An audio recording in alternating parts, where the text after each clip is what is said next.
আধুনিক যুগে উড়োজাহাজ এবং জাহাজে করে মক্কায় হজ পালনের জন্য যখন লাখ লাখ মুসলিম সমবেত হচ্ছেন, তখন 3 স্প্যানিশ মুসলমান বেছে নিলেন 1000 বছর আগের পুরনো পথ।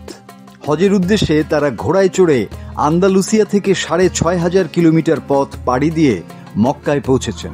আর যে পথ ধরে তারা স্পেন থেকে মক্কায় পৌঁছান, সেটি আন্দালুসীয় মুসলিমদের জন্য 500 বছরের পুরনো একটি পথ।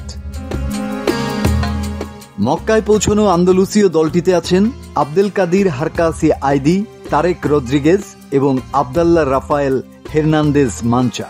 মোহাম্মদ মেজবাহি নামে তাদের আরও একজন সঙ্গী ছিলেন, কিন্তু যাত্রা শুরুর দিকে 2টি ঘোড়ার স্বাস্থ্য সমস্যার কারণে তাকে মাঝপথেই থেমে যেতে হয়েছে।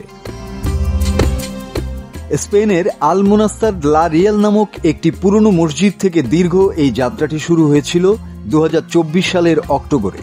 হের্নান্দেজ মাঞ্চা ছিলেন ইতিহাসের শিক্ষক। 36 বছর আগে একটি কঠিন রাষ্ট্রীয় পরীক্ষায় উত্তীর্ণ হওয়ার পর তিনি ইসলাম গ্রহণের প্রতিজ্ঞা করেছিলেন এবং সেই প্রতিশ্রুতি পূরণের জন্যই তিনি এই যাত্রায় অংশ নেন। তবে যাত্রা শুরুর আগে ঘোড়া প্রশিক্ষণ ও অর্থনৈতিক সংকট নিয়ে শুরু হয় তাদের কষ্টসাধ্য পথ চলা। আরব বংশোদ্ভূত খুজিস্তানি ঘোড়া সংগ্রহ করে তারা 4 বছর প্রস্তুতি নেন। যাত্রা শুরুর পর মক্কার পথে প্রতিদিন গড়ে 40 কিলোমিটার অতিক্রম করতেন এই হজযাত্রীরা। পথে তারা নিজেরাই রান্না করতেন এবং রাত কাটাতেন তাঁবুতে। যাত্রার এক পর্যায়ে অর্থ শেষ হয়ে গেলে তারা বিভিন্ন দেশের স্থানীয়দের সহযোগিতার উপর নির্ভর করতে বাধ্য হন। এক পর্যায়ে ফ্রান্স ও ইতালিতে তারা অশ্বারোহী সেন্টারে আশ্রয় নেন। ইতালির ভারুনায় Saudi Snapchat influencer Abdur Rahman Al Mutairi তাদের একটি ক্যারাভান দান করেন, যা শীতের ক্রোয়েশিয়া পেরোতে খুব কাজে লাগে।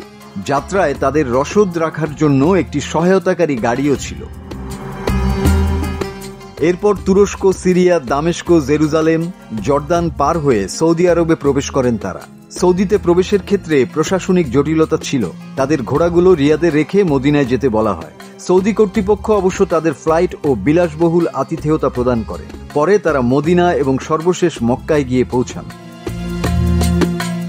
হারকাসি আইদির ভাষায় এটা ছিল অসম্ভব এক যাত্রা, যা আল্লাহর ইচ্ছাতেই সম্ভব হয়েছে। আমরা শুধু হজ করতেই আসিনি, আমাদের স্প্যানিশ মুসলিম সম্প্রদায়ের প্রতিনিধিত্ব করতেও এসেছি। তবে যাত্রার শেষটা একটু দুঃখেরও, কারণ ফেরার সময় ঘোড়াগুলো তাদের সঙ্গে আর ফিরবে না। ঘোড়াগুলো ফিরে যেতে না পারলেও তাদের জন্য উন্নত রক্ষণাবেক্ষণের ব্যবস্থা করা হয়েছে। 6500 কিলোমিটার পথ, মাত্র 3 জন মানুষ, 3টি ঘোড়া আর এক অদম্য বিশ্বাস।